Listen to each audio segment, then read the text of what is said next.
Okay, Boker Tov, Shabbat Tov, everybody. Had a wonderful Shabbat. We are continuing volume 18. Exciting news, by the way, the Tzurba rabanan series. So over the coming weeks, in the next few days, volume 20 should be ready and should be published. We still have to finish volume 18 and 19. But just so you know, the work continues the pace, and the volumes are there, will be waiting for us. We are continuing Hilchot Bishul. That's where good morning. That's where we last week we resumed our study of Hilchot Bishul, and we are in the third shiur of Hilchot Bishul. So it starts on page 77, 78. Okay, I'm not sure if we'll finish this whole subsection today or next week, but that will conclude our discussion of Bishul the Oraita. As I've been emphasizing all along, these are Dinei Torah. And once we get through Dinei Bishul D'Oraita, then we get to the Dinei Bishul Rabanan, which are actually probably going to be a lot more relevant and more practical. These are the things that come up every single week in terms of heating up food and putting food on the hot plate and putting food back on the hot plate, etc. Those are all Dinim Rabanan. As we've emphasized many times, we can't begin that discussion until we know that the food that we're putting on the hot plate has been cooked, is considered cooked on a D'Oraita level. So we discussed in the past the idea of Bishul Achar Bishul. And today we're going to talk a little bit. We started last week. We'll go a little bit deeper today in terms of Bishul Achar Afiyah. In terms of the question is, something which has already been baked, could it already be cooked? Right? So this comes up every week, for example, on Friday night, and now we're in the winter. So even if you don't have soup in the summer, like everybody does, but you have your chicken soup in the winter on a Friday night, can you take your piece of challah and can you dip that into the soup? Right, because the soup is still going to be hot, hopefully, by the time it reaches your well. So it says yad zoledet. We'll talk about if it's a klisheni, klishlishi, etc. My bread, my challah has that been cooked?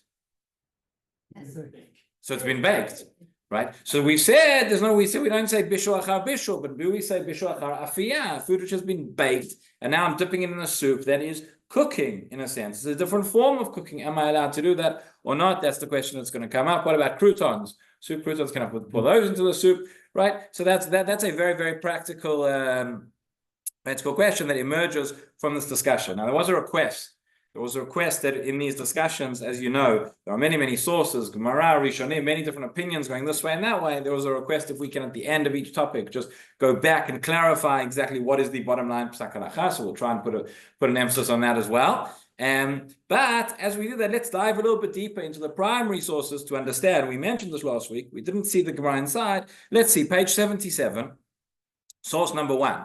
It's a good place to start. So we have the Gemara Pesachim. Again, our discussion for now is the question of Bishul Achar Afiyah. Do we say that after something has been baked, that it could still be cooked? And if it could still be cooked, that means we're not allowed to cook it. That would be a violation of Bishul D'Oraita. So the primary source for this is the Gemara Pesachim. Pesachim talking about the Korban Pesach. As we mentioned this last week briefly, it says Lich Tanya, Bishlo v'achar kach tzla'o, or shetzla'o v'achar kach bishlo chayav. We have it in with the Korban Pesach that it has to be roasted. It is not allowed to be cooked. It can't be boiled. That would be a violation. So if somebody came along and first boiled it and then roasted it, or roasted it and then boiled it, they would be chayav for cooking the Korban Pesach, which you are not allowed to do. So immediately says the Gemara, says Bishlama Bishlo v'achar kach tzla'o chayav. I understand if you started off, you had this raw piece of meat and you boiled it, you cooked it, that would be a violation. But because then you cooked it, dabashne. Elat tzla'o v'achar kach bishlo. But if it was the other way around, you roasted it in the first instance, that's the way you're meant to cook the Korban Pesach. Okay, and then afterwards you go and boil it in water. What's the problem? Right? At the end of the day, it was roasted. At the end of the day, it was cooked in the way that was permitted, that is required. So says the Gemara here in the second paragraph, it says, Amarav Kana, Mani Rabbi Yossi. The reason why you can't do this is according to the opinion of Rabbi Yossi, who says that Tanya Yotzim Barakika Sharoi, Uvim Bushal Shalom Nemoach, Divrei Rabbi Meir, Rabbi Yossi Omer, Yotzim Barakika Sharoi, Aval Lo Mevusha Af Al Pi Shalom Nemoach. In other words, there is a machloket between Rabbi Meir and Rabbi Yossi. Rabbi Yossi says, relating to the matzah as well, that if it was baked and then you went and cooked it afterwards, that is no longer considered matzah. That you've no longer fulfilled your mitzvah. And if you see over the page, you see number 2. Rashi explains. So Valom Vushal, the lav lechem karinan bay. This is no longer called bread, matzah, right? Afal pi shekvar nefar betanur, even though initially it was baked in the proper way. Ho'il v'chazar bishlo. You went back afterwards and you cooked it. And here's the key word. Bitlo mitorat lechem. It has nullified its previous status. Okay. In other words, you started off with one form of cooking, and now you've done a different form of cooking that has affected it, that is undone, that is redone, whatever you want to say. But there is significance to that act of cooking after it's been baked. Okay, so that's what we see from the Gemara, and it's very clear that applies to Korban Pesach. It's very clear that applies to Matzah. The question we asked last week was, just because it applies in that area of halacha, does it mean we would say the same thing when it comes to Hilchot Shabbat? Now, the one who says that it does is the Sefer Yereim, source number 3, right? Rabbi Eliezer Mimitz, one of the Rishonim, he says, we learn from this Gemara that therefore you have a concept of Bishul Achar. Well, he says just the line in bold, in source number 3, he says, Yesh Bishul Achar Tzli, Yesh Tzli Achar Bishul. Right? Tzli and Bishul, one is dry cooking, one is roasting, one is cooking through a liquid medium, they're different forms, and one would affect after the other. In other words, therefore, if we were to stop here at this point, we would say that if I have my food which has been cooked, which has been boiled, right? I'm now going to go and I'm going to try and bake it, or the other way around. I have food which has been baked, food which has been baked or roasted. Essentially, it's been cooked in a dry medium. Now I'm going to go and dip it in my soup, or I'm going to cook it, right, in such a way. That would be, at this point, according to the Re'im, that would be forbidden on Shabbat. Okay? How hot is the soup got to be in order to do that? How hot is the soup got to be? Okay, so that's an excellent question. So there's 2 parameters. One is going to be, we have to say it has to be the heat of Yad Soleret Bo, which we always say that is the temperature which we consider cooking. Below that temperature, it's cold. So that's fine. What is Yad Soleret Bo? Somewhere between 40 and 70 degrees Celsius. We've discussed in the past, right? But essentially, but that is one parameter. But the second parameter is, we've already seen that in the definitions of cooking, we said a Kli Rishon would definitely cook. So if the soup is in the pot in which it's been cooked, certainly if it's on the fire, then we have a question. Sure. Okay. If it's in a Kli Sheni, so then things are, if it's in a Kli Shlishi, we said no longer cooks. So that's fine. If it's in a Kli Sheni, which is in the middle, maybe it cooks, maybe it doesn't cook. We'll get into that exactly. That's one of the things we have to discuss. Okay, but all of that is based on the assumption that there is such a thing as bishul achar afiyah. We said bishul achar bishul, the same type of cooking, that does not apply. Once it's cooked, you can't cook it again on a doraita level. But if it's been baked, and we say at this point we say it can be cooked.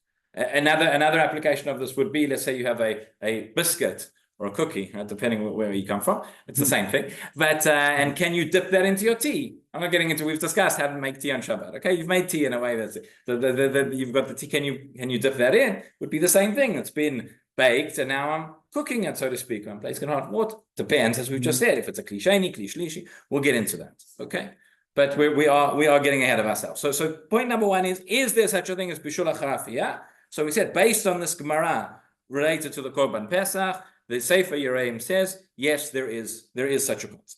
Now, we have the Gemara in source number 4, the Gemara Masechet Brachot, which deals with something completely different, but it's going to reference the Gemara that we said, and it's going to come to the opposite conclusion.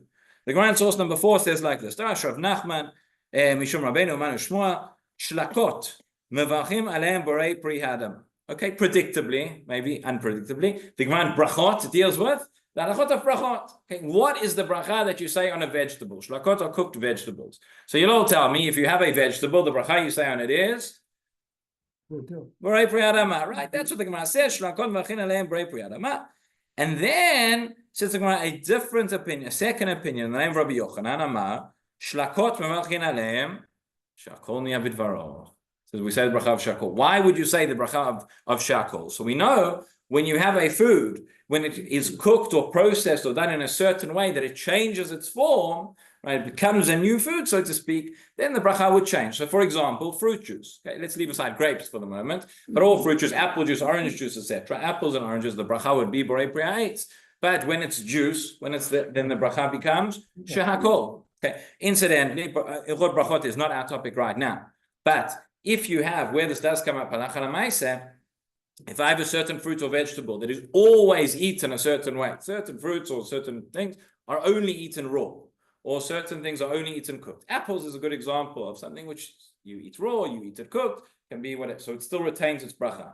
But if I have something which is only eaten in a raw form, therefore its bracha would be brei pri adama, and I go and I cook it, which is completely unusual, then the bracha would change to shakol, or vice versa. Okay, so there are certain exceptions, you can think about those. But if it's, generally speaking, if the fruit is eaten in the normal way that it's eaten, so the bracha, it retains its bracha of brei pri or brei pri adam. But the point is, what we see over here, yeah. If you can identify pieces of the fruit, then you make the bracha, whether it's roasted or not. But if it doesn't, like you said, if it's not the way it usually is, you don't even know what it is. Okay, I understand shahako. But you bake a zucchini, it's still a zucchini. Yeah. So that would be an example. That's the normal way that you eat the food, and then it was behadama, correct? Yeah.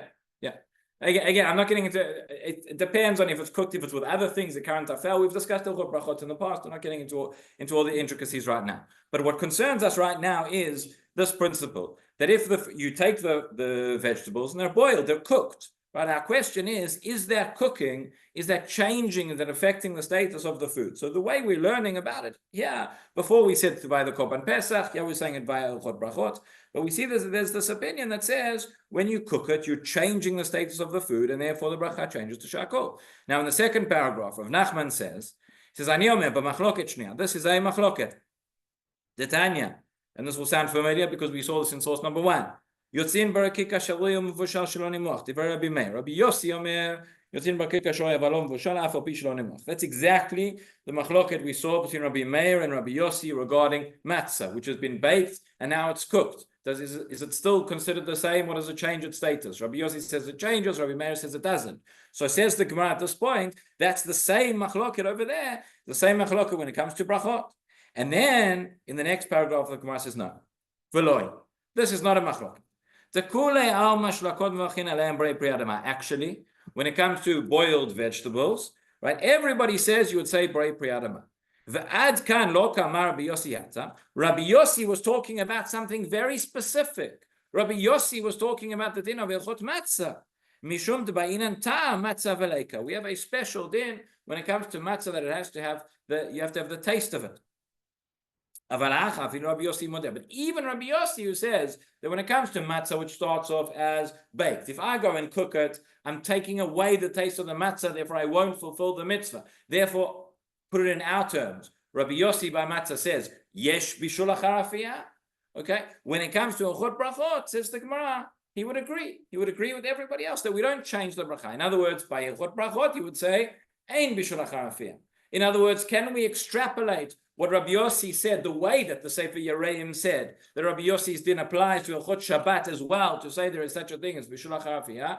The conclusion of the Gemara in Brachot would seem to be no. You can't extrapolate. It's a very specific din. It's got to do with that, and it's not got to do with anything else. And therefore, says the Rav Yan, source number 5, just over the page, he says, Shamati Merabeinu Eliezer Mimitz.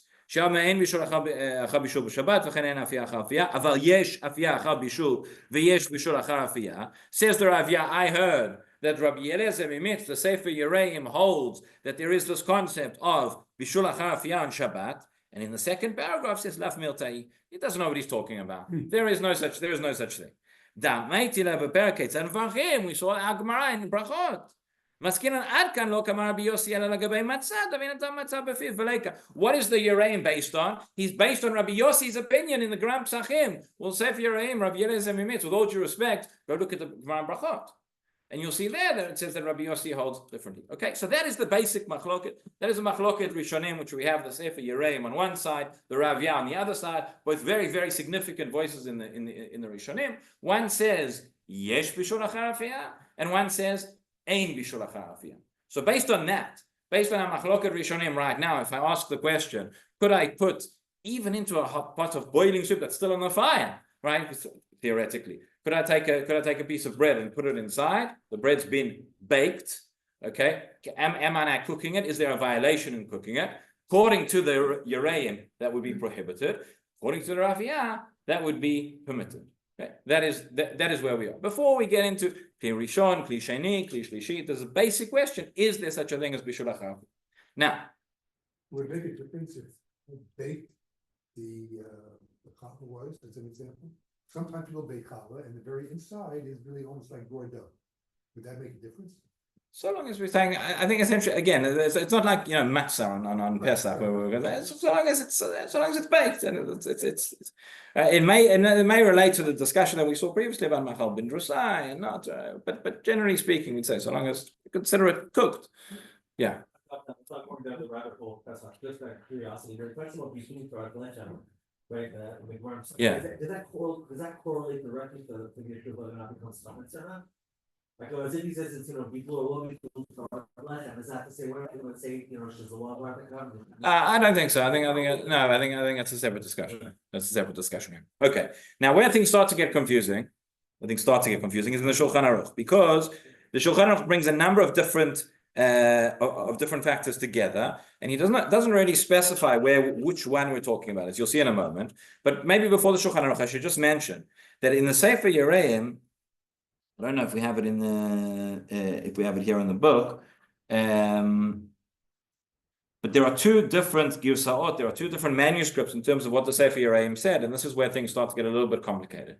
Because when the Sefer Yereim talks about, he says there is Bishul HaCharafiyah. Okay, when I say that there's such a thing as Bishul HaCharafiyah, so that would certainly apply in a Kli Rishon. Okay, what about when I get to a Kli Sheni? We've learned in the past, and just say quickly, Kli Rishon definitely cooks, right? By definition, cooking takes place in a Kli Rishon. Kli Rishon is the first pot. That is the pot which was on the fire where things were cooked, right? Once I move things from that pot into the serving bowl or into a plate or whatever, that would become the Kli Sheni. Do we have cooking in a Kli Sheni? So we've learned in the past that the general principle is Kli Sheni eino mevashel. A Kli Sheni does not cook, right? Unless it does. Right? That was the Gemara said there are certain exceptions, certain cases of what's called kalei bishul, foods which cook very, very easily. The truth is, bread, it's quite likely that bread may be one of the kalei bishul, something which cooks very easily. Foods which cook very easily cook in a kli sheni. Now, the Gemara doesn't necessarily specify for us what is considered kalei bishul, what's not considered kalei bishul. So generally speaking, when we are concerned about a kli sheni, it's often out of chumrah. Often we say the principle is a kli sheni probably doesn't cook, but we're going to be stringent to say that maybe this is the food which cooks in a kli sheni. So when the Yereim talks about Bishul HaCharafiyah, he mentions kli sheni. The question is, what does he say? One version of the Yereim says that there is a problem, there's a prohibition of Bishul HaCharafiyah, even in a kli sheni. Okay? According to another version that we have, it says there is a problem of Bishul HaCharafiyah unless it's in a kli sheni. Okay, so this is where things start to get. On the one hand, what the Yereim is clear on is that there is Bishul HaCharafiyah. Does that apply in a kli sheni as well? That we're not sure. That it depends which version you follow, and that may or may not be. So when you look at the Shulchan Aruch says like this. He says, Yesh mi sheomer, the davar shene'afar unitzla im bishlo achar kach b'mashkeh, yesh bo mishum bishul. Says the Shulchan Aruch, there is an opinion that something which has been baked or roasted, right? And now you're going to cook it, you're going to boil it in liquid, yesh bo mishum bishul. That is considered bishul. That is considered cooking. There is such a concept as bishul HaCharafiyah. Who is the one who says that? That's the Yereim, right? That's the first one that says the Shulchan Aruch. Now, v'asor litein pat afilu b'kli sheni shayad soledet bo. Therefore, it's forbidden to place bread in a kli sheni. This is the answer to Henry's question. Shayad soledet bo, that has reached the level, the temperature of that's boiling. Okay. V'yesh matirim, and there are those who allow it. So here's okay. First of all, who are those who allow it? Now we would see again. Our primary machloket was we had the Sefer Yereim and we had the Ravya. But the question is, when the Shulchan Aruch says yesh matirim, there are those who allow. Those who allow what? What is he saying? Okay. So the Shulchan Aruch said there are those who say there's Bishul HaCharafiyah, and you have to be concerned for Bishul HaCharafiyah even in a kli sheni, and there are those who allow it. There are those who allow it in a kli sheni. That's not the Ravya. Because those who allow it in a kli sheni would say, but in a kli sheni it's allowed, but in a kli rishon It's still not allowed. In other words, according to that, that is one possible reading of the Shulchan Aruch, whereby he says everybody agrees that there is such a concept of bishul acharafiyah. That's one reading. But there's a second way to read the Shulchan Aruch. You could read it this the way Rav Ovadia reads, right? Which is to say, there are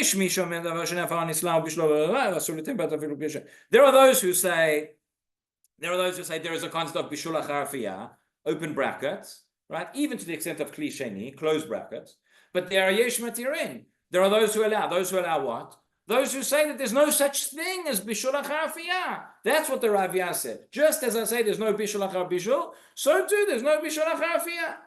Okay, so two ways of reading the Shulchan Aruch, and now we get to a radically different outcome. According to the one way, it's possible, the Shulchan Aruch is clearly bringing two opinions. He's clearly bringing one opinion that says we have to be machmir about bishul acharafiyah, even in a kli sheni. But then he brings a second opinion. Okay? And as we know, when the Shulchan Aruch brings yesh veyesh, we paskin like the second one, the second yesh. So it's critically important. We understand what the second yesh is saying. So the second yesh is definitely saying, in a kli sheni, I'm not concerned about bishul acharafiyah. Okay, but am I concerned about bishul acharafiyah in the first place? Maybe yes, maybe not. It depends how you read it. Okay, but what certainly comes out of this, and everybody will agree, that according to the Shulchan Aruch, in a kli sheni, I'm not concerned for cooking after baking. Not concerned about it. That's the Shulchan Aruch.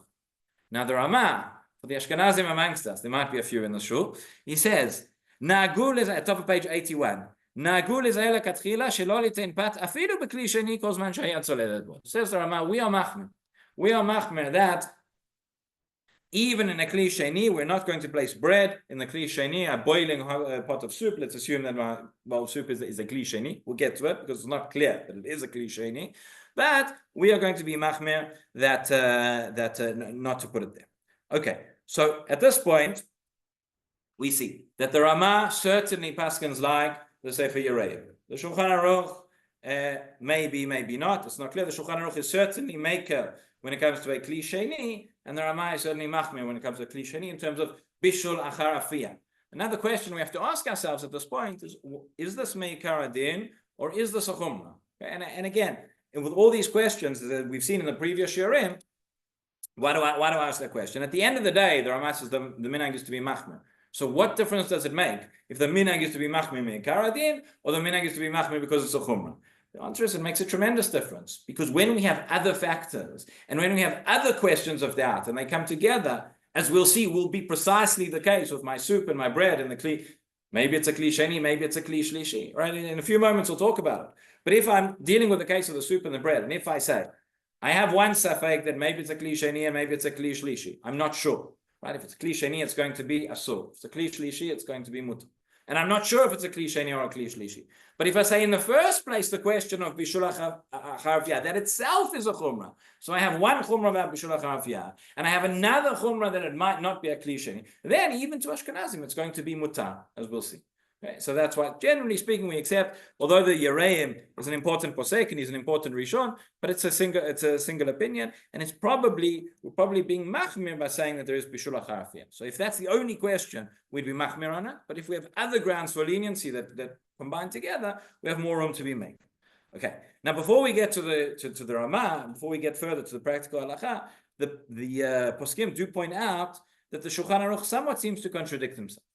Because the Shulchan Aruch says, he said what he said over here in source number 6, in Seif Hey, this is in Siman Shin Yud Chet, but if you look further along in Siman Shin Yud Chet, in Seif Tet Vav, source number 7, it says, Davar shenit pashal kol tzorko v'hu yavesh, she'en bo marak. Okay, so we have something which has been cooked, it's dry food, doesn't have any soup, any liquid, any sauce. Mutar lanicho keneged hamedora, afilu b'makom shayad soledet bo. You can now go and you can place it near the fire in a place where it's not going to reach the heat of Yad Soledet Bo. It's not going to be completely cooked again. So what's the issue here? Here the Shulchan Aruch is basically saying very simply, you can take food which has been cooked again. Davar shenit bashel. Nit bashel means that it's been cooked in liquid. Right, and now I'm going and I'm placing it on the fire. I'm placing it on the hot plate. I'm placing it near the hot plate. I'm now cooking it again, so to speak, without the liquid medium. I'm roasting it. But essentially, the question that we're asking, question that we have to ask ourselves now, is if I say there is such a concept of bishul achar afiyah, or afiyah or bishul achar tzli, right? Tzli and afiyah is the same thing. We mean we're roasting the food without a liquid medium. So when I take a food and I put it on the heat source, I put it on the hot plate, right? In a way we'll get to in future shiurim how exactly I can do that on Shabbat. But now I'm putting it directly on the fire. That is equivalent to roasting. Previously, it was cooked. So if we say that you have tzli achar afiyah, how can I ever take a cooked food now and place it on the fire? Right? That's going to be our question. In the Shulchan Aruch itself, it's a bit of a stira, because here he says that it's okay, whereas in the previous siman we saw, he said yesh mi shomer shasur, yesh mi shemeter. According to one reading, he says that it's forbidden. So that seems to be a stira. The Biur Halacha raises this question in the Shulchan Aruch. He doesn't give an answer. He says, source number 8, right? Earlier we saw that the Shulchan Aruch brought the opinion of the Yereim. And according to the first understanding that was offered by this side of the room in the Shulchan Aruch, when he said Yesh Mishim Matir, he was only talking about the Kli Sheni. In other words, it's possible that the Shulchan Aruch's conclusion from Sif A is that we do have a prohibition of Bishul Achar Afiyah or Bishul Achar Tzli or whatever you want to say. But in source number 7, he says there's no problem. He doesn't even mention it. That there's a question here of Tzli Achar. Right, so it says the Biur Halacha, Ein Shom Magen Avraham, Dat Owadin, the Yesh Tzli Achar Bishul, the Ech Matir Hacha Bestan. Yeah, how do you allow it? Or even if you say that the Shulchan Aruch goes like the other way, you should say Yesh Mi Shomer, Yesh Mi Shomer. What is it? So the Chazon Ish over here tells us a yesod, tells us a very fundamental principle which can help us understand the Shulchan Aruch and can help us understand halacha l'maaseh, the answer to my question. Because thinking about it, any cooked food, based on what we've said, if we're concerned for bishul achar afiyah and tzli and bishul achar tzli, any cooked food, when I place it now on the hot plate, I'm now roasting it, and I'm not allowed to do that on a doraita level. So says the Chazon Ish now.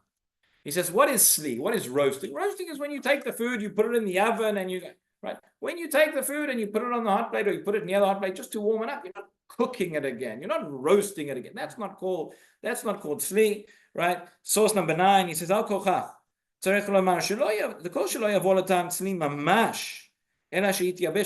not fully roasting the food. You're putting it near the fire. It's going to dry out a bit. It's going to heat up a bit.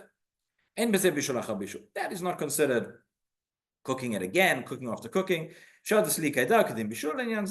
Okay, and he concludes, well, shipud. You have food, you have it, it's over coals, it's on a skewer, right? Yes, but there, I would say that even though it's been cooked before, that is considered roasting. Just putting it near the hot plate, that is not considered roasting at all. Okay, so source number 10. This is here Rav Ovadia, as I mentioned. According to Rav Ovadia, we saw according to Shulchan Aruch, there were 2 different ways of reading it. Have a look here on source number 10, the second paragraph.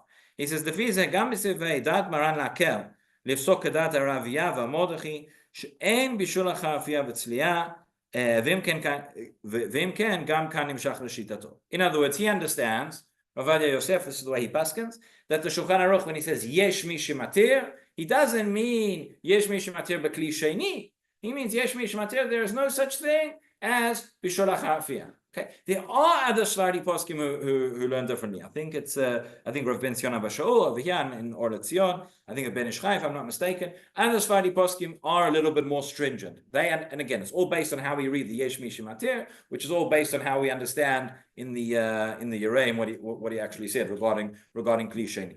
But so Sfardim certainly have what to rely on in terms of not being concerned for Bishul Achar Afiyah at all, and definitely in terms of a Kli Sheni. There's no question. As we saw, the Ramah, however, is machmir when it comes to a Kli Sheni. So let's see source number 13. This is the Orchot Shabbat, which is a contemporary work in Orchot Shabbat. He says some of the practical applications, and then we'll get to the question of the soup. Okay, we'll get to the question of the soup shortly. So he says like this. He says, Katva Poskim, source number 13, page 83. Katva Poskim, she'en levashel davar afoy tzalui. Right, you should not cook something which was baked or roasted. Even though, right, you could ask the question, all of this is part of the same av melacha. afiyah, bishul, they aren't separate melachot, they're all part of the same melacha of cooking. Nonetheless, a different form of cooking process gives a different taste in the food. Okay, we are concerned. We're concerned about this. And then he says, and again, everyone would agree on this, that if the soup is in a kli sheni, so I have to define if the soup is in a kli sheni, but if the soup is 100% in a kli sheni, then you should not, which is yad soledet bo, you should not place the bread inside. For Ashkenaz. We're gonna get to the ladles, right? That's the big question. Kaf Zayin, he says, anything biskvit betoch kostei afshi kli sheni. If you have tea, which is in a kli sheni, so you can't put a biscuit inside either. By the way, there's an interesting question that comes up, a separate question that comes up, nothing to do with the Hot Shabbat. If one is to dip a biscuit into tea, right? So there is actually a idea, and not many people, not everybody knows about this, but this is what's called davar shetibulo b'mashke. We all know we wash our hands, we do netilat yadayim before we eat bread. Once upon a time, the whole concept of netilat yadayim was a much more commonplace occurrence in the days of the Beit HaMikdash, the days when we had tuman tehara. Most of these laws don't apply today anymore, but sort of as a zecher to what was. That's why, so before bread, we still do netilat yadayim. But the Gemara says that any food which comes into contact with liquid, one of 7 liquids, won't get into the technicalities now. Water is one of them. Any food which comes into contact, that becomes huchshar. That food could be makabel tum'ah, and therefore one would have to wash one's hands to ensure that one is eating it in tara. That's in the days when you have tum'ah and tara. That's what's called davar shetibulo b'mashke. And therefore, says the Gemara, any food which is dipped in liquid, before I eat it, I would have to wash my hands. Big question in the Rishonim as to whether that applies nowadays or not. But if it does, there are those who say it does. And if it does apply nowadays, that would mean that if one, for instance, is taking a biscuit and dipping it into tea, then one would actually have to do it netilat yadayim without a bracha before eating. So that's a fascinating discussion in terms of chod netilat yadayim, but not for now. Let's go back to our soup. So the question is this. So what we understand at this point is we are Ashkenazim, and therefore we follow the stringency of the Ramah, that even in a kli sheni, we have to be concerned about bishul harafiyah. That means if I have a bowl of soup, which is a kli sheni, and it's boiled, again, if it's cooled down, if it's cold and it's not yad soledet, so then the question doesn't apply. You can dip it in, there's no problem. Hang on. But if it's a kli sheni and it's boiling, and I now dip my bread into the soup, so that would be, I'm cooking my bread, which has not previously been cooked because it's been baked. And that would be forbidden. If it comes to croutons, by the way, the yellow, the soup croutons, those are deep fried. Deep fried is considered cooking, and therefore I can cook them again after they've been cooked, and there's no issue of cooking. So pouring my croutons into my soup, that is no question. But the bread would be a question. So if it's a kli sheni, it's a problem. What if it's a kli shlishi? If my soup is a kli shlishi, then it would be permitted. Okay? Now let's think about it. You always have a soup ladle. You always have a soup ladle, but the question is, does the soup ladle count as a kli rishon, or does that count as a kli sheni? That's our question. Does that count as a separate stage or not? And why would I say yes or why would I say no? So this is based on Tosfot. There's a Tosfot who has a discussion that says if I have take a bowl or a cup and I place it inside the pot that is the kli rishon, right? So it gets from the heat and it gets from the of the kli rishon in the first place, and I take it out. Does that retain the status as a kli rishon, or does that change into a kli sheni? So we find conflicting answers to this question. Have a look at the Mishnah Berurah, source number 14. There seems to be a contradiction in the Mishnah Berurah himself. Source number 14, he says like this. He says, he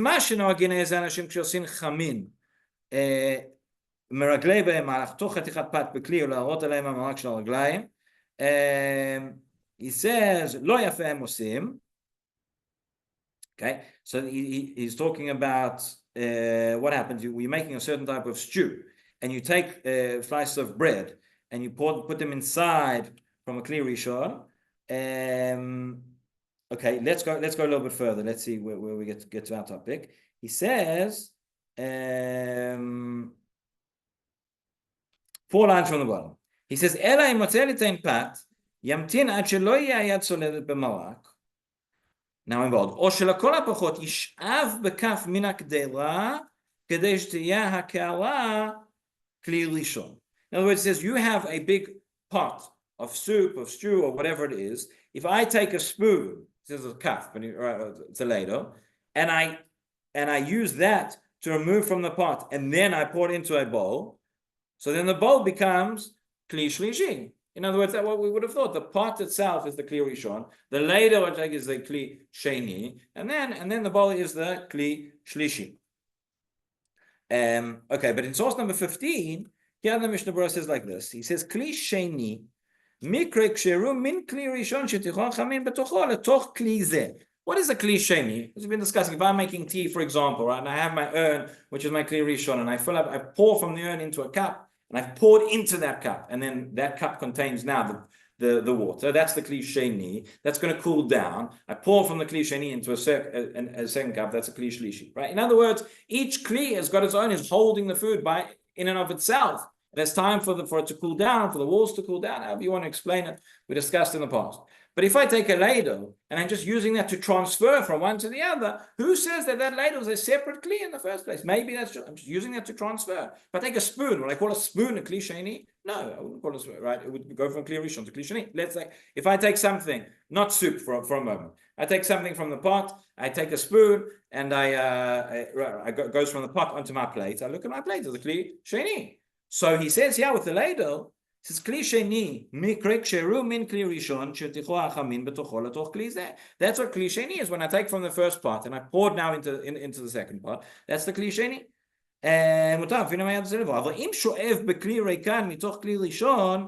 If I just take a spoon, take a ladle to draw out from the first part into the second, yesh omrim the dinoka kli rishon. There are those who say that that's the same as a kli rishon. In other words, my bowl would now be a kli sheni. Okay, so this is an important point. He says, if you take your ladle and you leave it inside the pot of the soup, right, especially and it's getting hot, it's getting reaching boiling point, so then that would certainly be a kli rishon. That is more that seems to be accepted.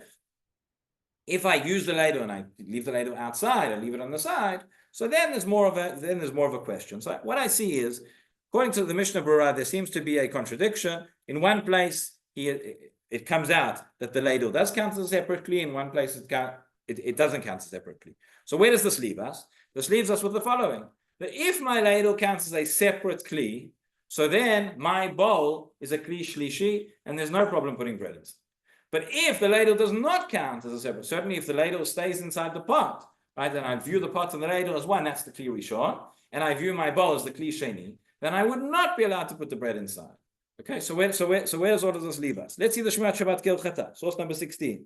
He tries to resolve this dispute. He says, Levichach, asur niten lechem betoch hamalach, or litbol biskvitim umatzot betoch hateh. Right? He says you cannot place bread inside your soup or biscuits inside your tea. Katzeh bazeh, kasher hamalach hateh bekli rishon.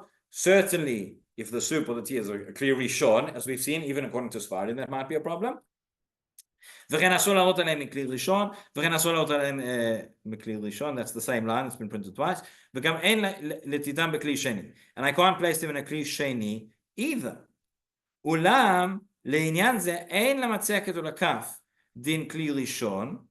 He says, however, for this halacha, we would not consider the ladle to be the kli rishon. We would consider the ladle to be a kli sheni, and therefore my bowl is considered a kli shishi. ולכן יש מקום לעקר וליתן לחם במרק שהוצק מכלי ראשון לתוך הצלחת בעזרת מצקת. Okay, so right, for the Shema Shabbat Kil Chata say לכן יש מקום לעקר. That's very big leniency, right? He says there is room to be lenient to allow one if the soup was removed from the kli rishon with a matzeket, with a ladle, so then there is room to be lenient to place bread in my bowl because I consider it as a kli shlishi. Have a look here at the footnote. He says, he quotes the Mishnah Berurah, and he says, Dafka shelo hayta matzeket be'zman b'kdeira. That is where all of this applies, where the ladle does not rest inside the boiling pot of soup. He says, yeah, we can solve the contradiction in the Mishnah Berurah. That's what I said earlier. In other words, he says, how do we resolve the contradiction in the Mishnah Berurah? He says like this: when my only question is the matzeket, is the ladle considered a kli rishon or a kli sheni? I have a doubt. I'm not sure if it's considered a separate kli or not. So for hilchot bishul, I'm going to be machmir, and I'm going to say that the ladle is considered like a kli rishon. But that's not our question. Our question is not just about the ladle. Our question is two questions together. It's do I have a problem of bishul achar and I have a problem with, and is the ladle considered? So we said like this, and this is what I was harping on about earlier on in the shir. The whole concept of bishul achar we said is that in the first instance is a chumrah. It's only the Sefer Yereim who says that we have to be concerned about this at all. Right? The Morchi, the Rav, the other Rishonim are not concerned about bishul achar. So that's a chumrah. By itself will be machmir. Regarding the ladle, is it a kli rishon or a kli sheni? By itself will be machmir. But if your question is, do I have to be machmir to say bishul achar and be machmir to say that the ladle is considered a kli rishon? Put those two things together, we say no. So bottom line is again, so long as the ladle does not stay inside the pot, but the ladle is sitting next to the pot on the spoon rest or whatever it is. So then I say the following. I say, practically speaking, I can be lenient.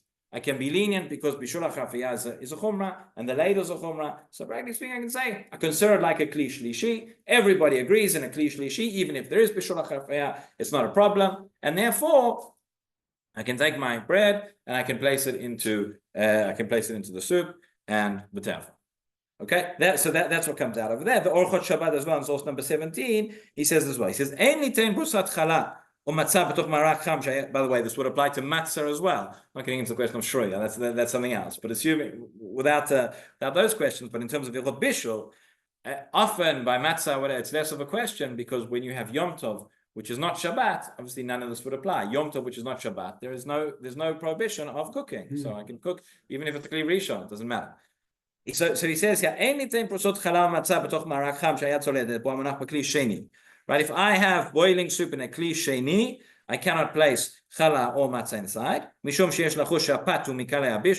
Again, because I'm worried. By the way, that's another thing. Even if it's a kli sheni, we said generally doesn't cook. The fact that bread would cook in a kli sheni, that itself is a chumrah. So it's really three different chumras combined. ובכלי שלישי מותר, לכלי שלישי it's allowed.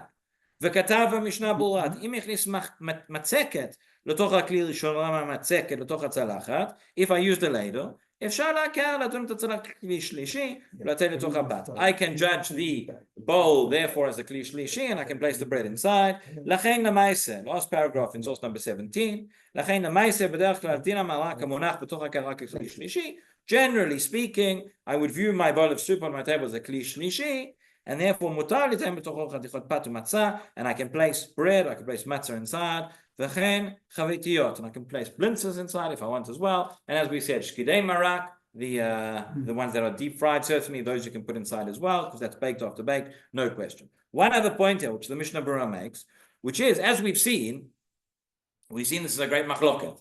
And we've seen that even if we're going to be machmir, it's a chumrah, and there's what to rely on. But there are certainly opinions that say that it will all be mutar. And therefore, even if it's a situation where I'm going to be machmir, even if it's in a kli sheni, but if it happened b'diavad, right? The principle, one of the very, very common question which comes up, often somebody is in a situation where they're in a household, might be in the army, might be wherever it is, where the laws of Shabbat, might be in a hotel, I don't know, the laws of Shabbat have not been kept the way that they were meant to be. Somebody came and one of the workers didn't know and put something on the hot plate the way they weren't allowed to, etc. So we have a din of Maaseh Shabbat. If a Jewish person knowingly goes and cooks on Shabbat, for me, I'm not going to be allowed to eat that food. But if somebody made a mistake, somebody thought they were doing the right thing, they thought they were keeping Shabbat, it's certainly b'shogeg, but they heated something up in the oven or whatever it is. Okay? When do I say that's going to be a problem? When do I say it's not going to be a problem? There's a fundamental principle we have where it's not going to be a problem is if there is a respected opinion, right? Meaning one of the Rishonim or one of the Achronim who ruled that a certain matter is permitted, even if we don't follow that, right? So bishul achar we are going to be machmir because we follow the Ramah, but we saw according to the Shulchan Aruch, maybe we don't have to. According to certain Rishonim, there is no issue whatsoever. So since those opinions exist and those are credible opinions in the Rishonim and Achronim, therefore, if somebody did it b'diavad, there is certainly no knas. So if I'm somewhere and somebody else, even if it was a kli, certainly if it was a kli sheni, maybe even if it was a kli rishon, somebody went and put the bread into the soup, they weren't meant to, they didn't know, you're still allowed to eat the bread, right? So that's what the Mishnah Berurah says. Yeah, he says b'diavad, right? Afilu b'kli rishon, even if it's in a kli rishon, ein le'asor diyesh lesmoch hayesh makilin. B'diavad, if it happened, I can still eat that bread. That's not that's not a problem. Okay, maybe just to summarize, source number 19 over here of Rubiat, the 39 Melachot. That's the full volume, the gray books on Hilchot Shabbat. He says, according to many poskim, only extremely intense dry heat radiating from a direct flame can cause a cooked food to become halachically roasted. Therefore, boiled chicken or any other dry cooked food may be placed on top of a pot over the blech, because this form of dry heat is not sufficiently intense to be considered tzli. Tzli means roasting. Right, one may place a pot roast, fried or marinated chicken, potato, latke, scrambled eggs, etc. on the top. I hope I'm not making you hungry. On the top of a pot or pan standing on the blech. Right, that's similar to what we saw previously in the Chazon Ish. Okay, after that, I'm going to skip it for now, but people can be free to look at these sources afterwards on their own time. Number 20 and 21, this deals with coffee, brewed coffee, roasted, is it cooked, etc. Bottom line is, everybody would agree that certainly the best way is making coffee in a kli shlishi. Right? There are grounds to say, particularly for Sfardim, that if it's already been roasted and if it's been cooked, then maybe in a kli sheni, there's what to talk about. But certainly the bottom line is everybody agrees in a kli shlishi, and that's, at least for Ashkenazim, that's generally speaking the way that we hold. Okay, let's talk about one more matter before we conclude. And there's an interesting question which comes up about making toast on Shabbat.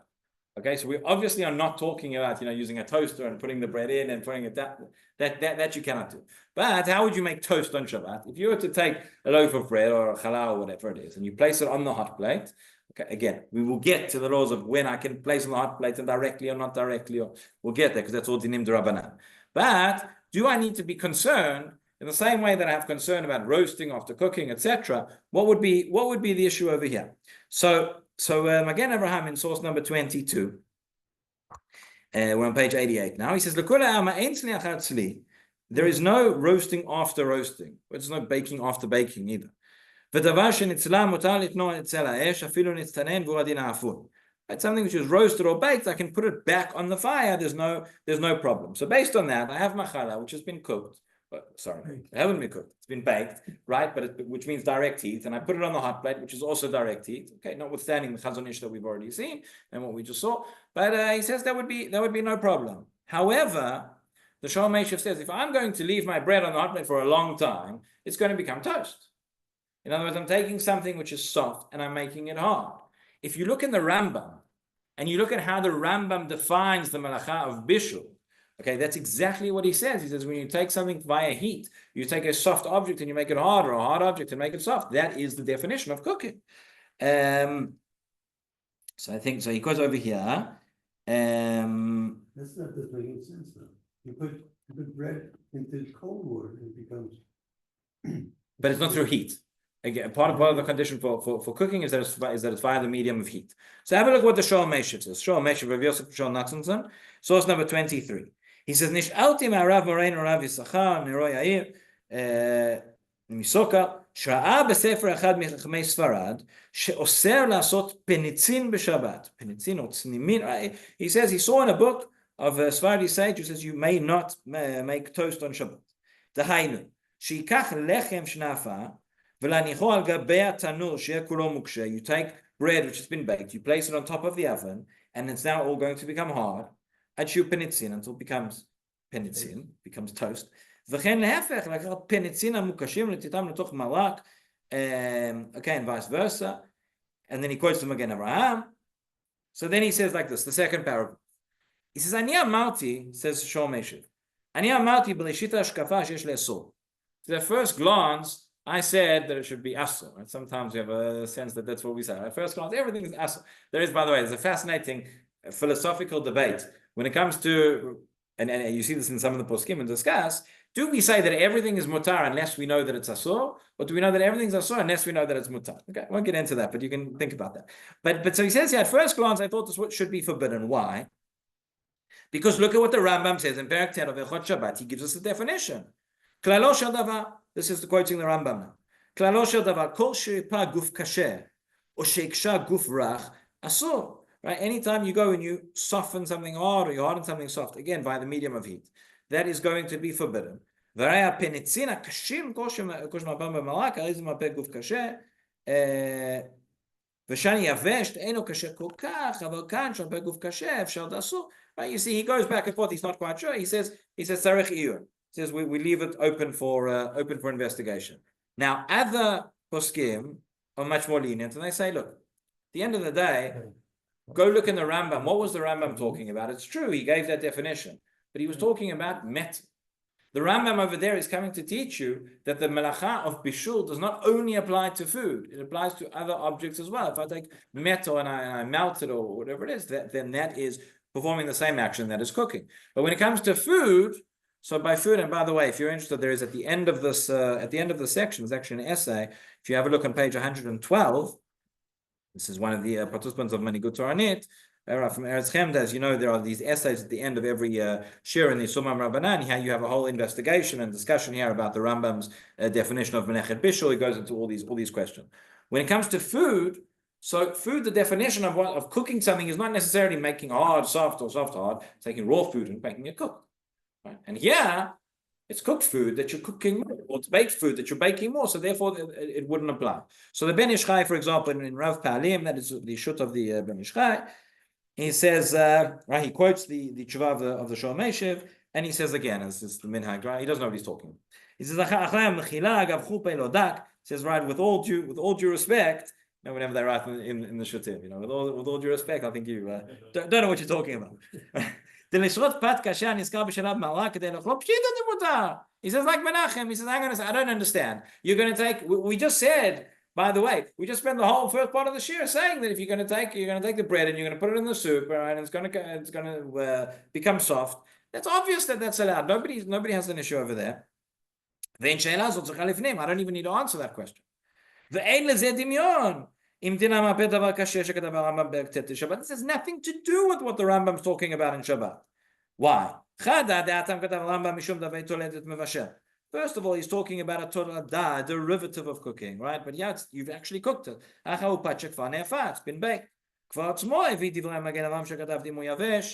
Over the page, according to the Magen Avraham, we saw that it was completely permitted. There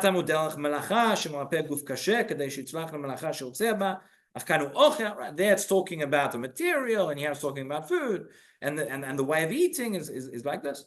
Okay. He then says, however, he says, if the spread is very, very hard, it's been out for a few days and it's gotten really hard, that it is inedible unless you dip it in the soup and you haven't been able to find any other bread, right? Very interesting. Says the Ben Ish Chai there, where it's inedible. All right, so he says dipping your bread in your soup, that's not going to be called cooking. But if you turned it from being inedible to being edible, that's the Gemar Melacha, and that would be the Makeh B'Patish. That would be forbidden. Others question that. Others say there's no such thing as Makeh B'Patish when it comes to food. Okay, but the Shemrat Shabbat Kelchata also says that making toast on Shabbat would be prohibited. Okay. Rav Ovadia Yosef, however, disagrees. He says that we can be lenient in this regard. It says more like the Ben Ish Chai. Again, based primarily on the fact that what the Rambam was talking about does not apply to food. And just to end off, source number 28 over the page on 92. This is from the Dirshu edition of the Mishnah Berurah. Right, they bring here from a number of poskim who say Sefer Dat Torah.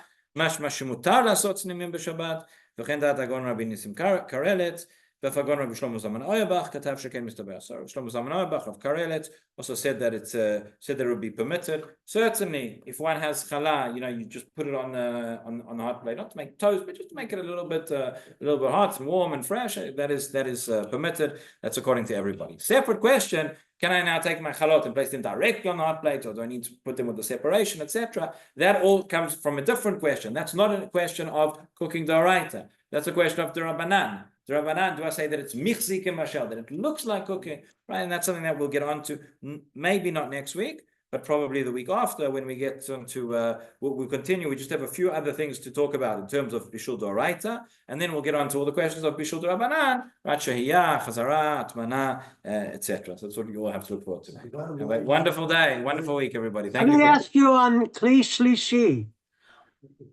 Bottom line is yes. If you have your bread, you want to put it onto the hot plate to toast it a little bit, that's okay. Let me ask you about Kli Shlishi. On Kli Shlishi, What's that, Masha? Kli Shlishi.